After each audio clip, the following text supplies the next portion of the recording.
The week's headlines of I Got News for You tomorrow at 9:30. But right now on BBC One, the past 7 days at Westminster.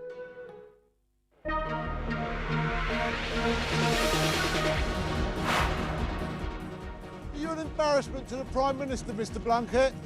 Yes. The heat's on in Blair's kitchen. Is Teflon Tony coming unstuck? Now that David Blunkett's gone, there's only one question left in Westminster. How long has Tony Blair got? Well, I'm not a betting man, obviously, but if I were, I'd say odds on that he's gone by next Christmas. Rumple of the Bailey gives his verdict on the government sweep. My verdict is guilty as charged for depriving us of our civil liberties. And the BAFTA goes to The Office. And one of the brains behind The Office says why we should feel able to laugh at the disabled. These days, comedy makes fun of just about everyone. So why should disabled people be treated any differently?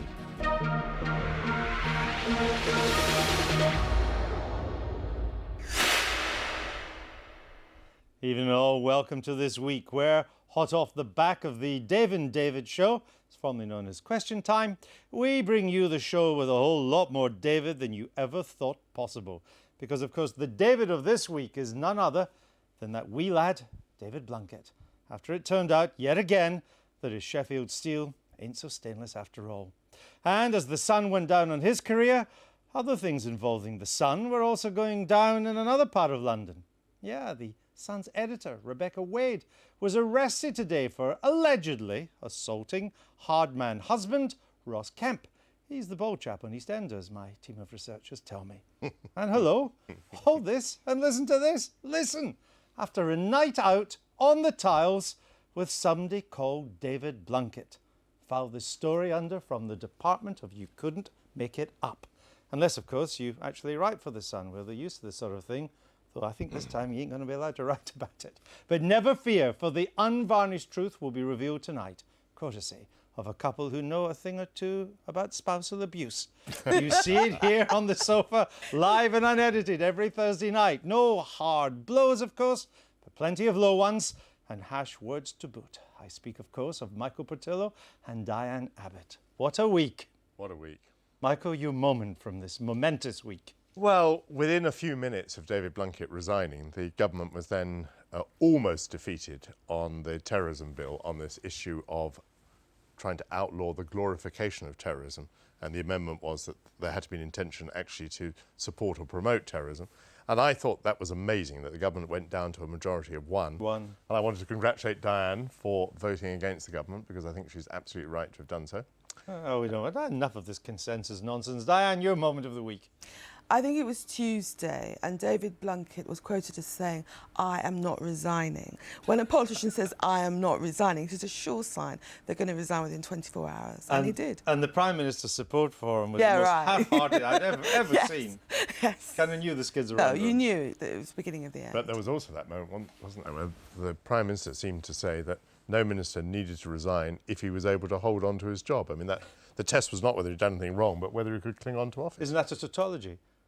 It is a tautology, but it's an amoral tautology. And also, it's a long way. Amoral tautology. This is public service broadcasting at its finest.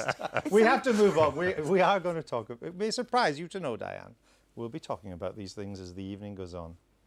David Blunkett. Oh, he grabbed the headlines again this week. But as he disappeared for a second time to, well, company directorships and more share options, the spotlight turned to the waning of Tony Blair's authority and his increasingly precarious position in the top job.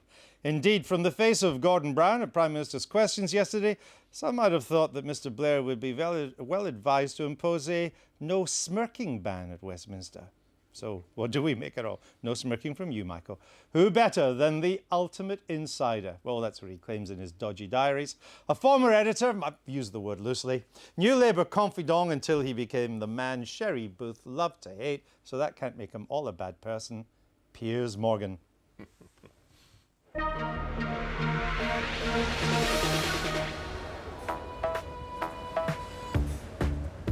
Through my 11 years of editing tabloid newspapers, I had 56 one-on-one encounters with Tony Blair, 22 lunches, 6 dinners, 6 interviews, and 21 cups of tea at Downing Street. I know him well enough now, I think, to make an assessment of how he's doing. And I'd say that we've now reached a tipping point in Tony Blair's reign as Prime Minister. Not a question of when he's going to go, but in my view, how many months. Tony Blair lost one of his closest aides this week in David Blunkett. Alistair Campbell, our old friend, popped out of the woodwork to say very predictably it was all down to a media frenzy. Pretty rich, you might think, from the most media-obsessed government of all time. The real frenzy is going on amongst Labour backbenchers who sense 2 things. 1, the blood of Tony Blair. 2, the impending coronation of his successor, Gordon Brown. Could I have my pictures, please? Thank you very much. It's obvious why Tony Blair loved David Blunkett, the original working-class lad from Sheffield, heroically blind, the right man to galvanise the Labour stronghold.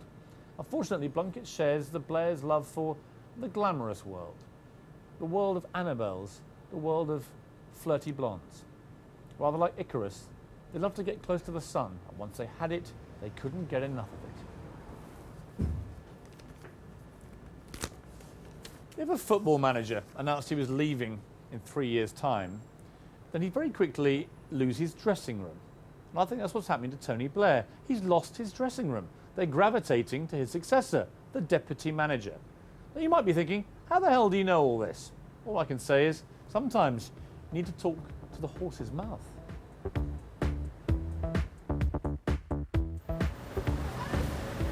And from what I've just heard, the deputy manager is getting very, very impatient.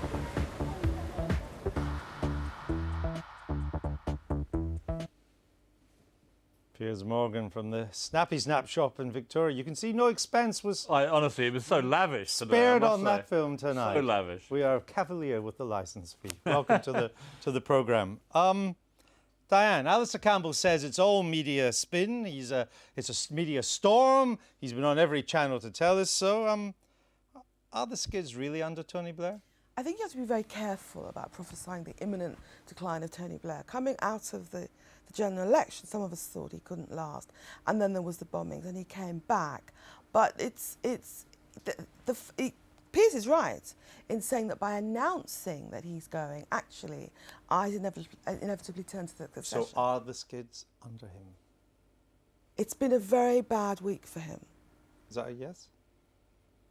It's hedging my bets. No, I worked that out. That's why I'm asking you. Hang on, the boss might hang on. He's got to be careful here, you know. No, but he still has cards to play. He could have a reshuffle. He could hang on and hope that he can pull off the, skipper generation strategy. All right, well, Michael's political career is behind him now, so let me get a straighter answer from him. Are the skids under Mr. Blair, or is it still just media hype? We've been here before. What's happening now is what we thought was going to happen immediately after the general election. But he had this very good period, and that is always possible. I mean, the amazing thing about Blair is the way he gets up and does it again and again and again. He didn't last for long, though. No, After the July the 7th But what I'm saying is it could happen again. He could have another revival. I think you should never underestimate the man's capacity for revival, and never underestimate or never overestimate Gordon Brown's ability to seize the moment. I mean, Brown always, it seems to me, misses the moment. He's always outmanoeuvred by Blair. So if I have to declare, I think he'll hold on. What do you say to that? We've been here before. I agree that Brown has been very timid in the past. I mean, half out of loyalty and half out of timidity. However, I do think you're seeing the start of what I call losing the dressing room. When you see these votes go quite so close, it's hard not to conclude that actually a lot of backbenchers are now thinking, where's the future? And it may not be with Tony Blair. The Teflon kid may be running out of the Teflon. And I think that is a serious problem for Blair. He is a brilliant politician. He is, and he has survived many times. And they're right to say every week is the biggest crisis he's ever faced, and he always comes through. But this has been a particularly difficult week for Blair on many levels. When you start losing terror bills, I think, to backbenchers, I think you've got a proper crisis unfurling. And I do believe it's because he has said he's going. The same thing, I'll use the football analogy, but you look at Alex Ferguson at Manchester United, the greatest manager of all time, the Blair of football. You see the same thing there. The players are not playing for that guy anymore. And the team is now suffering. And Labour I'm wondering backbenchers- who the next manager is going to be. and they're going to think, where's the new impetus coming? And I think they're looking to Gordon Brown either to seize initiative or to force Blair to say, come on. And by the way, behaviourally, I mean, this is very reminiscent of late Thatcher. The wonky initiatives, the expenditure of political capital on hopeless lost causes like deregulating pubs and things like that. You know, why is he fiddling around with that stuff? The going out and provoking people on a daily Yeah, it does basis. feel When we like discussed this last week, didn't we? What he said about Iran was it was an extra bit that was really just there to provoke the Labour Party. But also, isn't there very a point, wacky Michael, behaviour. politically, where if you bring back a cabinet minister, as you did with Peter Mandelson, and he then immediately has to go again, and you then have the same thing happen with another cabinet minister, there has to come a point when they can't all keep leaving without a stain on their character. I found it totally perverse that's bizarre. for the Prime Minister to stand there where his minister has gone again, accepting he breached ministerial rules, and the Prime Minister says he leaves without a stain on his character. I'm sorry, David Blunkett did not leave without a stain on his character. When he said He's that, a very nice guy. when he said that, Neither this time nor the last time. when he said that both at Prime occasions. Minister's Questions, though, on the Daily Politics yesterday, that's when the emails just poured in. Yeah, I mean, Because the public hated it. But Piers mentioned this strange animal, a backbencher thinking about their future. So that brings me to Diane. Is the Brownite camp getting impatient now? There are stirrings. I've seen figures. You know, that vote on the terrorism bill was very significant because the terrorism bill is a matter of principle. I mean, you're going to have stuff like disability, which isn't just principle, it's pure political calculation for MPs, not just left MPs, but all those MPs in Scotland and Wales where they have all these people on disability benefit. And that vote was significant. I mean, I've seen shadowy figures slipping around the corridors, ticking names off lists. So is there a coup? I mean, it's close to Guy Fawkes. Is there a coup in the making here, an incipient attempt where these people who behind the scenes have blackmouthed our dear Prime Minister again and again and never had the guts to take him on? There's no doubt that a lot of supporters of Gordon Brown are straining at the leash. There's no doubt about that. But it comes back to what Piers said. There seems to be a streak of timidity in Gordon Brown. You know, he's prepared to wound, but he's not prepared to strike. yeah, which I think, you know, it's not all complete cowardice. I do think part of it is a genuine loyalty for the party and not wanting to actually destabilise. But if you're Gordon Brown, think about the practicality of what's going on here. Does he want to be made the leader of the party with 6 months to go against a possibly rejuvenated Tory party under David Cameron or whatever, where he might lose after 6 months in charge? I don't think so. He's going to want to take it now. And I think Brown will be looking at it saying, you know something, there's momentum here. And momentum in politics, as with anything, is the tipping point. And I think we're nearly there. And Michael, you know, David Blunkett allegedly has said that he had to take these shares because he wanted to replenish his inheritance. Why a socialist is worried about family inheritance is neither here nor there about his sons. His sons had a pretty good upbringing. But Gordon Brown must be getting worried about his inheritance. I mean, the more things unravel, the bigger the mess it's going to be when he takes over. Although the lesson from the Conservative Party was that when John Major took over, and there was a hell of a mess, by the way, at the time. This is back in 1990. It is back in 1990. It was very close to the election. In fact, you know, one would have thought the election was going to be within months, actually postponed it for a year and a half. But he got this bounce because he was a new leader and it seemed as though the electorate already And we had were a change. at war. British troops were being deployed in the Gulf. I don't think that made much difference, but I do think the change of leader gave a bounce, and that bounce would probably only have lasted a limited period of time. Let me just say something which actually backs up Piers' thesis. I think what's interesting about Blunkett going is who didn't take his job. Hilary Benn was offered the job and turned it down. Oh, really? Because he's not, because it was... Why? Well, because he's not stupid. This is going... No, he's... And so therefore Mr Hutton is? Well, no, because let me know. He's perfectly nice. No. The point is, this disability stuff is going to be hugely unpopular with backbenchers. Hilary Benn, great political name, great political dynasty. Coming force, people saying. Yeah. Why ruin yourself by pushing through incredibly unpopular legislation in the dying days of a Blair regime? Do you think John Reid turned it down as well? I don't know, but we know Hilary Benn turned it down. We also know that it wasn't offered to David Miliband. And some people are saying that Blair deliberately didn't offer it to David Miliband, who, after all, is the next in line outside the Cabinet, because he doesn't want Miliband tainted with this stuff. This is a dirty job that John Hutton's taken. But don't you think that, you know, as Mr Brown's presence on earth, that you and a few others should go to the Chancellor and say, look, Gordon, It's unravelling. It's time for a change. You've got to go to the Prime Minister and say, Prime Minister, I've waited long enough. Sooner rather than later, it's time to go. It's my turn. Why don't you advise him to do that? I think that he can see it's unravelling. I think he has probably been offered that advice. But I also think you then come down to the nature of the relationship between Blair and Brown, which is actually a very complex one. And is Brown really prepared to walk in and tell him it's time to go? Well, I think Tony Blair has treated Brown with something bordering on contempt. I think so. When it's come to promises he's reneged on for a so. long, long time. Yeah.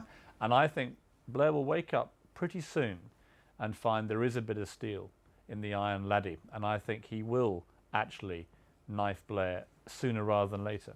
That's, of course, why we're having this conversation, because we're trying to provoke the Chancellor into doing it. Which would be a great story, obviously, yeah. And we don't know. Why not? Me? No, you're just the presenter. You just asked the question. I mean, we've had this amazing thing of Mr. Blunkett, again, doing a repeat performance like the Mandelson business. And then up pops Mr. Blunkett last night as part of the unravelling of Rebecca Wade. Well, you've got to say, I mean, you talk about the Blunkett factor. Rebecca Wade, editor of The Sun, and a dear friend of mine, has a drink with David Blunkett, and within 5 hours, she's in a police cell. This is the Blunkett factor. You can't even have a drink with a guy without being incarcerated. So he'd become I sat a next huge to him at problem. lunch last week. Do you think I'm in danger? Well, I think you're in deep danger. I'm not probably as We much all as... sat with him. We're all fit. I mean, I'm hoping I'll survive the evening. But Blunkett's story is very interesting because I remember when he was brought back, there was hardly a journalist or a politician that I spoke to about his comeback who didn't think, this is a bit hasty, isn't it? This guy has gone quite legitimately. Absolutely. He is giving every indication, to put it mildly, of being slightly emotionally erratic. He was already and remains caught up in a very complex emotional situation. And he'd done wrong, by the way. And he'd done wrong, that's what I mean. And Blair's answer with all these things is to say, you've got to go for a bit, but come back very quickly. I say now that is beginning to reflect very badly on Blair's personal judgment. And he's caught two big colds on this. Mandelson, I think the second time, was a little unfairly done in. But there is a pattern now to a leader who is running out of ideas, loses a loyal colleague, brings them back, and they get done in again. And even then he stands there and says, there is no stain on this giant of politics. But his problem is he has so few genuine Blairites in his cabinet who are, top-class politicians. That's what Tony Benn always says, New Labour's smallest political party in Isn't that his Britain. inherent weakness? Isn't that, that's my point, really, is that the reason he was desperate not to lose Mandelson, not to lose David Blunkett, is that they are the last remaining guys around Caesar.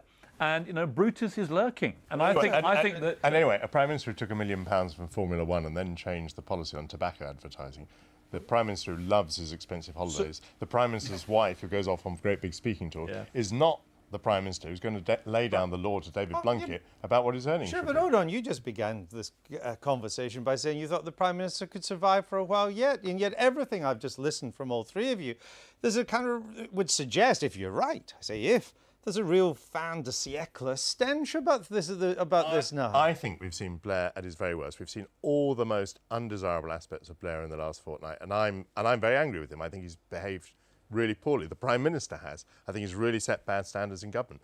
I just know that this guy has big powers of recovery. And by the way, I also think that despite all that, he's a much better Prime Minister than Brown will ever be. All right. Interesting on that shock revelation from Mr. Patillo. I mean, you said you're a very good friend of Rebecca Wade. So has you got previous in going home at 4 a.m. and bashing her husband? Well, she never beat me up when I was her editor at News of the World. But she's a fiery redhead. Allegedly, I'm told. I wasn't married to her. No, allegedly. She pops her husband. You see lawyers are shouting at my ear right now. I think as if allegedly would make any difference. He said on a bar of soap, didn't he? I mean, it is just utterly hilarious, isn't it? I mean, there's nothing quite like Fleet Street when one of our own get caught in something has she got compromising. On this? I don't think she's beaten him up before. I mean, he is Ross Kemp, he's Grant Mitchell, and Henno from Ultimate Force. I mean, it's not playing very well for him, is it? It won't be now. The toughest man in Britain, brought to his knees by Rebecca Wade, about 5'8", 8.5 stone. It's not great. I mean, he's got to answer to those SAS boys pretty quickly. So. And the significance of his on-screen brother being whacked by his ex-girlfriend, what's that? Well, it is a coincidence, or did they plan it? I think rather like Blair, we are seeing the unravelling of the Mitchell brothers. They come back to the soap opera, and we are seeing them now being beaten senseless by a couple of young ladies. Right. very. We like. I've no idea what he's talking about Mitchell Brothers. I mean, who are these people? They went on Panorama.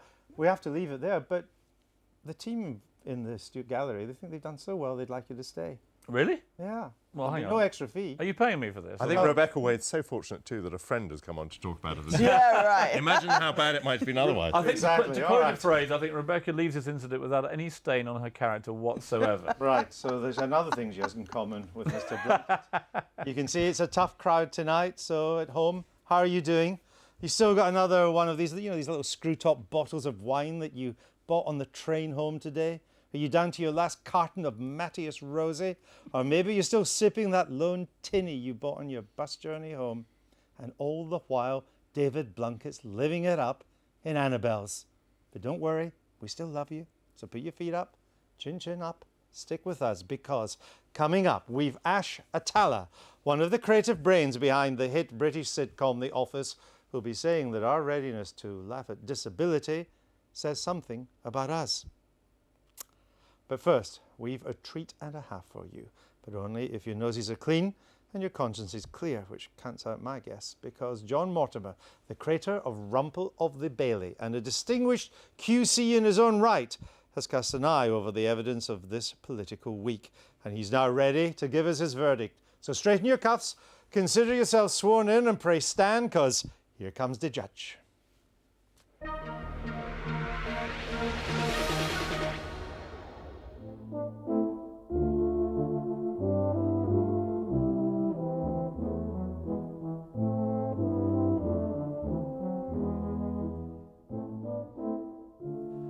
I was a Labour voter all my life, at least until the last election. But I can't believe what the Labour government are doing now. First of all, they're giving away all our civil rights, our ancient liberties which we fought for over the centuries. They're kicking out Magna Carta and the Bill of Rights, depriving us of the presumption of innocence, and in many cases destroying jury trials and imprisoning people in all sorts of cases without any trials at all. And what they don't realise is that every time they do that, it's a victory for the terrorists. They tell us that the terrorists are trying to destroy our way of life. Well, the government are very kindly and obligingly doing it for them. And they're doing it without the terrorists really having to fire a shot.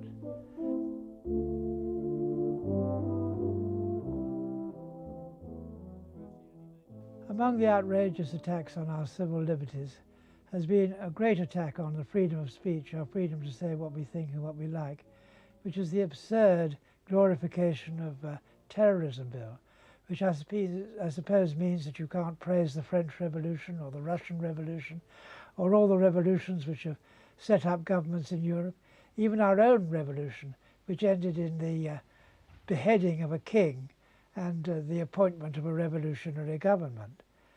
And it's going to stop people debating terrorism, seeing if it's necessary in some circumstances. And it was won, unfortunately, by one single vote, which shows to what a low ebb the Labour government has sunk.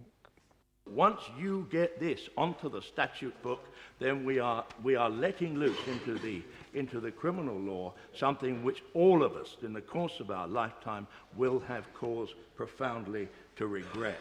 This is not a trivial matter. No. This is a very, very important matter. This is a matter of whether we detain somebody without trial, without charge, for 3 months.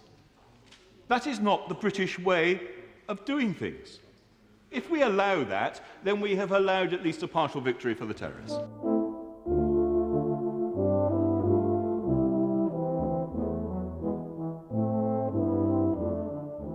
Tony Blair's always talking about the respect to gender.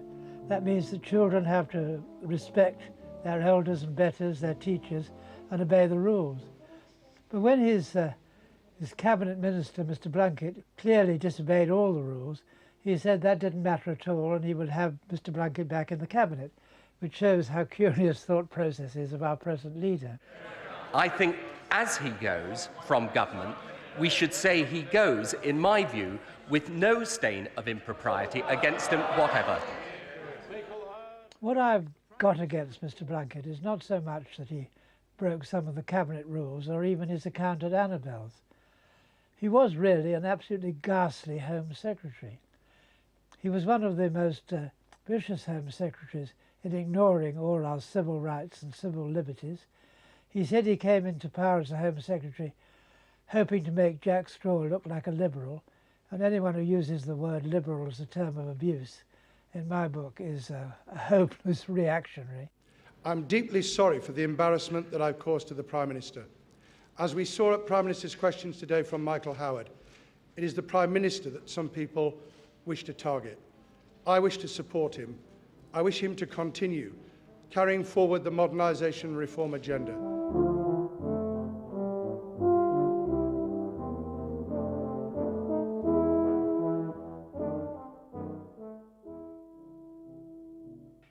The two Davids, the Conservative hopeful leaders, are having a debate. What has happened in British politics, of course, is that Tony Blair has become the arch-Conservative, which has had the effect of leaving the Conservative Party with absolutely nothing to say. His speech about schools was a truly Conservative speech. So there they are, these two Davids. They can't really possibly have any policies. They just sit with their mouths open, gasping. I think it's meant as a compliment. You've been compared with Tony Blair yourself, and fine. I think it was a compliment. But let me say this to you. The British public now have seen three Blair parliaments. They're sick and tired of spin, and they're sick and tired of the era of spin. The era of spin's coming to an end. And so, frankly, David, that at this point in time, this is absolutely the worst moment for the Conservative Party to imitate Tony Blair. No. Let me, very brief. Getting things right for the long-term good of this country is not imitating Blair. In my view, imitating Blair is producing a policy for tomorrow's newspapers. That's what Blair does. That's what he's done for 8 years in a row. And we really shouldn't do it in this party. This week, the government has continued its habit of telling us how to live our lives. What we smoke, what we drink, what we say, what we think, it's got absolutely nothing to do with the government. But Nanny has been for a cup of tea in Chequers, and they're going to try and stop us drinking on trains. You can't have a bottle of wine with your lunch on a long journey from Edinburgh. As a champagne socialist, I hugely object to that.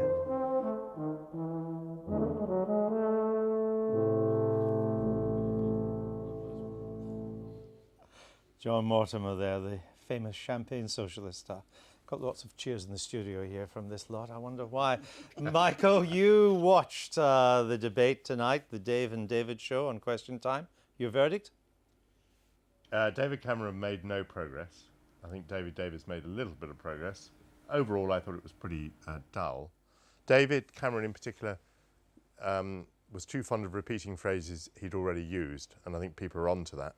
David Dimbleby was onto it. Was David Dimbleby, wasn't yes, it? He was. Yep. They're all called David. All David, yeah. They're all called David. It's quite interesting to compare the tactics between the two. David Davis is producing lots of policies. That was David Cameron's reference just now, that it's David Davis who's producing a policy. The policy today. a day. Yeah. Now, David Davis thinks that that's the way to win with the Conservative voters. That's the electorate he's got to appeal to at the moment, is Conservative members. I think the policies coming out with are really awful. I mean, they're exactly the policies on which the last two elections were decisively lost. So if David Davis goes on with these policies and wins, I think that is an absolute disaster. However, David Davis may be using the right tactics to make progress with Conservative members. But sometimes the wrong policies are the wrong because of the wrong time, and the time changes and they become right. I mean, the Tories fought both elections in 1974 on a line of taming the unions. They lost both times. They fought the 79 election on a policy of taming the unions. They won. Yeah, but I think the Conservatives can only get elected if they're seen to be a different party from the one that was defeated, that people voted out. People don't like to think that they got things wrong, and actually they didn't get things wrong. It's the Tory party that needs to change, not people. Still Cameron's to lose? Yeah, I mean, Cameron's box office, he looks the part. You can see him up against Gordon Brown at the election, and you've got a clear generational gap. I mean, that's huge stylistic gap. as I mean, well. I think he's very slick on television, Cameron. I think we've not seen much substance, and that might be deliberate on his side. He might be letting David Davis hang himself with exactly the kind of policy problems that Michael highlighted there, that they're actually not great policies. I think Davis is putting up a credible thing. I also think it's quite good for the Tory party that we're having this 6-week battle.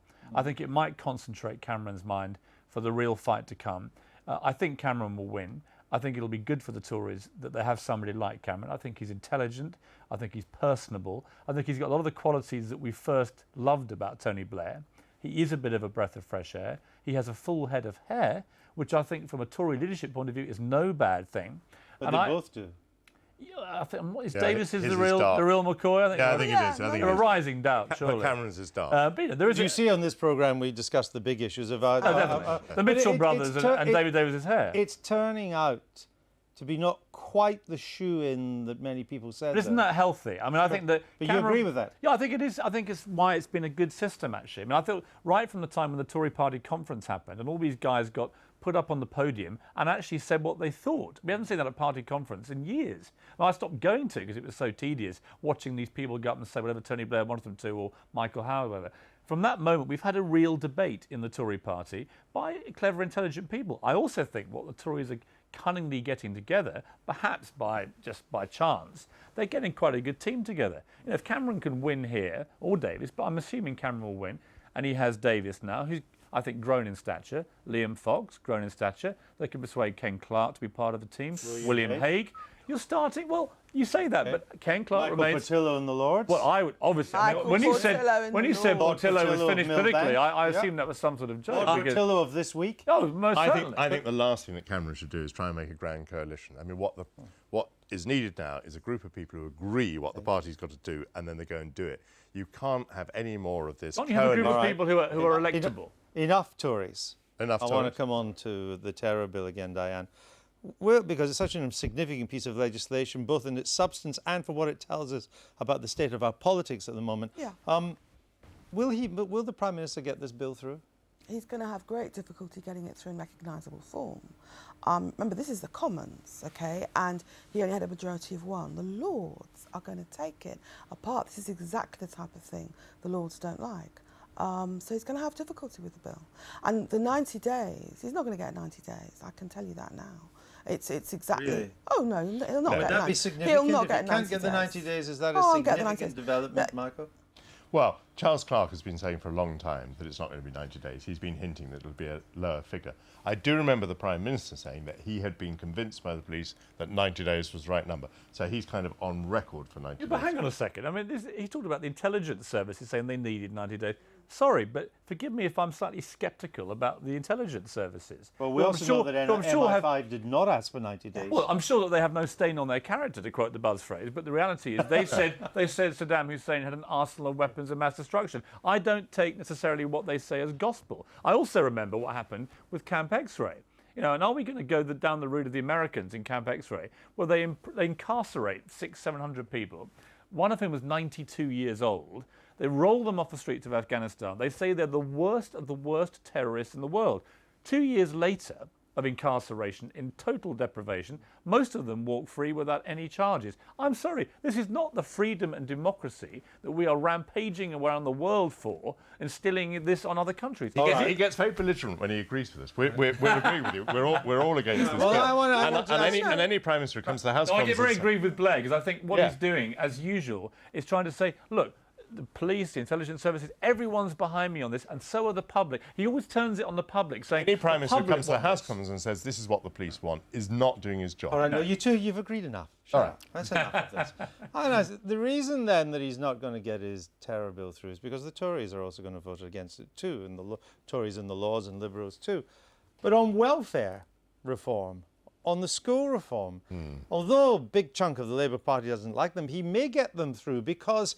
there is developing almost a de facto grand coalition of Tory and Labour. I think we're moving into Ramsay McBlair territory.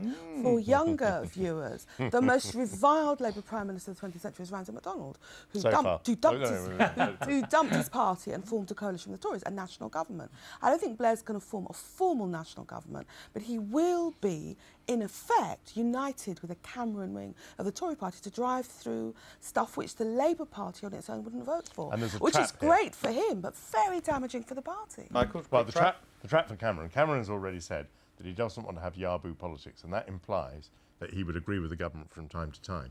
But of All the course, time?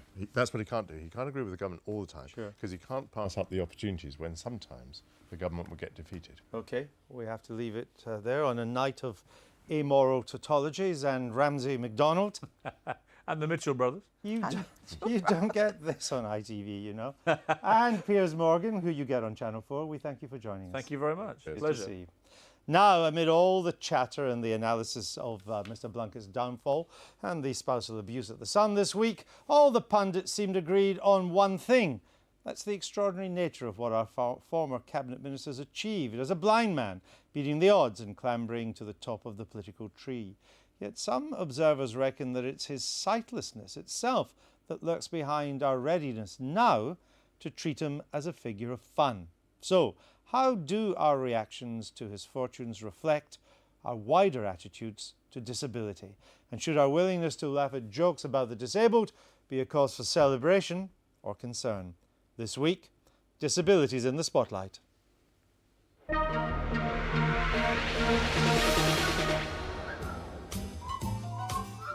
He may have left office amid the stink of a scandal, but people paid tribute this week to the triumph of the first blind cabinet minister of modern times. Whatever mistakes my right honourable friend has made, I've always believed and believe now that he's a decent and honourable man who has contributed a great deal to his country, who has overcome immense challenges that frankly would have daunted the rest of us. Always look on the right side of life. Apparently, we've come a long way in understanding disability. Imagine a time when the press protected the public from a president disabled by polio. Franklin Roosevelt's wheelchair was always out of frame. But how far have we really come? Were we laughing at a Secretary of State in crisis, or at a blind man in love in a very social secretary? Despite a degenerative disease, the guru of the galaxies is intellectually a world apart. But while the Paralympics can inspire, will we ever give them equal billing? When Alison Lapper pregnant rose like a naked challenge in Trafalgar Square, we were forced to ask, do we really feel comfortable when disability is stripped bare in our midst? Well, Andy, I've heard a lot about you.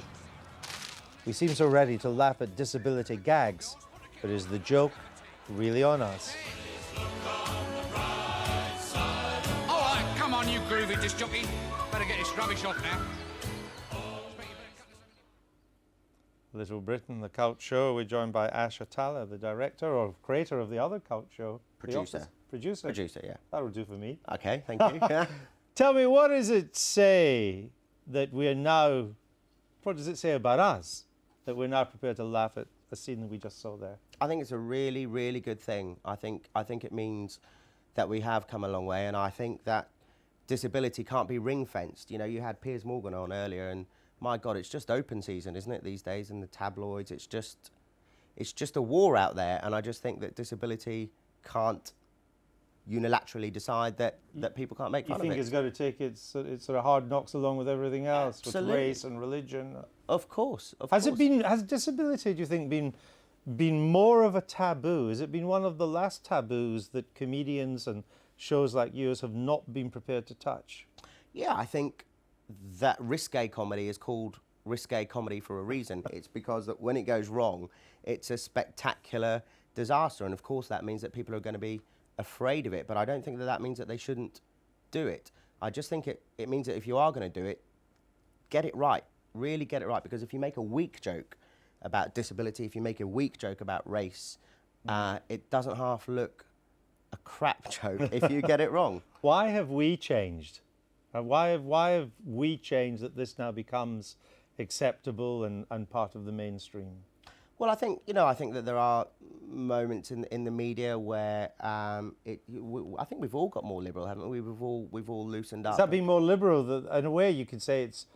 I mean, some people say it's more reactionary. You know, that you're making jokes about disabled people. That's a reactionary Yeah, but thing. why shouldn't you? But why shouldn't you? I mean, in the case of Blunkett, I actually think for once the press have shrouded themselves in some glory, because the thing that always amazed me about Blunkett and his blindness was that it was never mentioned. You know, if you think only until his recent troubles, the Kimberly Quinn affair and then his more recent difficulties, did people start talking about his blindness. I always used to find it amazing looking at pictures of the House of Commons, and there was this front bench man with a guide dog sitting down, and it was hardly ever mentioned. And I think that's right. He chose not to mention it, and people didn't either. Did you not? Did you see a very social secretary? You see the no, I've seen that same clip again and again. Have you seen it, Diane? Yeah. And by the way, they all get out too much. They don't see any television. By the way, I asked David Blunkett. Yeah. And he said, typically for David Blunkett, I've not seen it. That's what he says. I'll just let that hang on the wall there. You've seen some clips. Was there not a danger? I mean, it was a very funny programme in parts, but was there not? It was beginning to make jokes about his blind. You know, the Prime Minister says to him, no, Mr. Blunkett says to the Prime Minister, "Is there anybody else in this room?" And he says, "Of course not." And Alistair Campbell's standing behind him. And the stage show. What's the stage show called? That was even worse. That was the one in North London, yeah. Yeah, I believe that was even worse. Yes, I mean, I agree with Ash's general proposition. I think it is a sign of our maturity that we can make jokes about disability. But in the particular case of David Blunkett, I thought some of the jokes were quite poor taste. But you didn't. But you. Well, I've watched the programme. They haven't. They didn't even. Exactly. They're lazy. They only watch programmes they're on. Of course they do. So vain. Not even those sometimes. So vain. But you said yourself that David made the remark that he hadn't watched it, which is a weak joke at himself, isn't it? What do you think? I mean, I remember very much when Blunkett emerged as a star in Labour politics. And I mean, you cannot take away his achievement, actually, blind cabinet minister. But I think his disability, if anything, worked for him for most of his career, partly because it made him even more of a star. I mean, he was not just a brilliant speaker, he was also a blind speaker. He had this dog, and if you didn't like him, everyone loves the dog. Ah, the dog. A Labrador. The dog, right. But also, it gave him an aura of progressiveness, which actually belied his real views on age of consent, on gay rights, on abortion, on race. But Blunkett was never a progressive, but somehow being disabled made him seem more progressive than he really was. Well, maybe the pendulum with Mr. Blunkett went one way, the way that Diane said in the early days, with just incredible admiration for what he could achieve. But then as time went on, it actually swung the other way, and almost to make up for our early sycophancy, we then sort of turned against him in a hard way. Yeah, but only in the same way that we would have turned against anyone who was non-blind. You know, all... We did turn against Mr. Mandelson. Everyone turned against Mandelson, and everyone makes fun of Ken Clarke for being some, cigar-chomping, beer-drinking jazz nut. You know, Michael had his, caricature images. So it happens about everyone. I can't remember what they were. 20 seconds. I want to ask you, what in your view is that Little Britain, the whole sketch of the guy in the chair? What's the significance of that sketch? Oh, just that the boys have banked about 10 million quid each for doing it, really. I don't think it has any great significance. You know, I think it was brave of them to take it on, and now kids and playgrounds quote it. 10 million. We're in the wrong programme, chaps. We really are. I'm just off. Listen, thanks. Good luck. You've got a new programme coming out. I have. Channel 4. 2 plugs for Channel 4 tonight. We'll be getting fired. But we were nice about question time, so we'll probably be all right. Thanks to all of you. Thank you very much, tonight. Now, sorry, folks. That's your lot for tonight. We're out of here right now. If we get a few hours kip, well, then we can be up bright-eyed and bushy-tailed when the sun hits the nation's newsstands. This morning, it should be a collector's item. Indeed, I'm so worried I might miss it. I think I'll just pop over to Annabelle's and sip a glass of 10 of Blunkett's best bolly. He can afford it. He's got a second payoff in 8 months, and I'll wait for the sun to come up. I'll be back next week, though, but Michael and Diane won't. I'm not sure why, but I'm not bothered. Do I look bothered? I'm not bothered. It'll be their loss, because I'll be joined by Claire Short, Ken Clarke, and top tabloid Totty. Try saying that at 12:20, in the shape of Tony Parsons and Jane Moore. Of course, they'll all be junked if we get Rebecca in bed. Night-night, and watch out for women with knives in your bedroom in the wee small hours.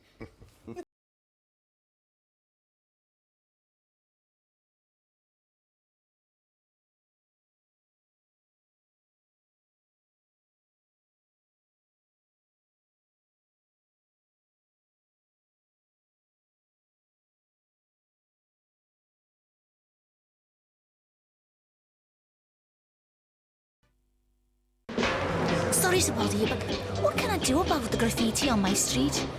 Sorry. I'm really sorry to bother you, but... Can I stop the bypass being built on our common? How do I save my son's special school?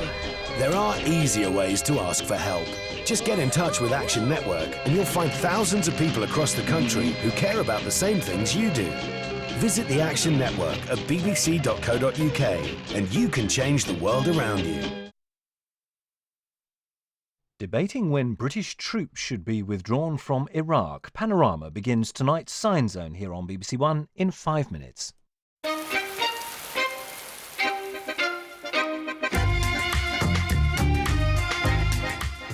Holiday weather first on BBC One with John Hammond. Hello there, no sign of the weather settling down across the UK this weekend. Time perhaps to visit some of our favourite holiday locations. Firstly, starting in Europe. There is some rain around, as you can see by the areas of blue, one stretching through the heart of Europe, down through the Alps towards the central Mediterranean. Dry across Spain and Portugal, and over on the other side of the Med towards Greece and Turkey, some autumn sunshine here. The sea temperature is still quite high, so a nice destination to go to for a late break. Southern parts of Italy too enjoying some warm sunshine. Further north though, some rain around, extending down from the Alps, as I say, into parts of Sicily, Sardinia, the Balearics also seeing some showers for a time on Saturday. But further west, it is dry and settled now for Spain and Portugal. Some pleasant sunshine here, especially in the south, and again sea temperatures quite high. Over the next few days for the bulk of our Mediterranean resorts, it should be dry and settled. Bit of patchy cloud for a time across Thessalonica. Let's journey north now from Spain and Portugal up towards France, and again for the time being quite settled on Saturday. Some autumn sunshine and temperatures not doing too badly, 14 degrees in Paris. For the time being at least, the rain staying the other side of the English Channel, back in the UK. The Low Countries, Belgium up into Holland, some sunshine for a time on Saturday, but make the most of it because it won't last. The rain clouds will arrive from the UK as we go into Sunday, so disappointing end to Sunday here. Feeling quite cool, I think, with that persistent rain sets in. To North America now, you can see the rain clouds moving into British Columbia, but the bulk of the US, much of Canada dry. A few showers across the plains, at the Great Lakes and down towards the deep south, but the eastern seaboard, you'll notice, largely dry. And here, still pretty warm. We've had some high temperatures across New York and Washington over the last couple of days, and they will continue, I think, as we go through the weekend, so quite pleasant.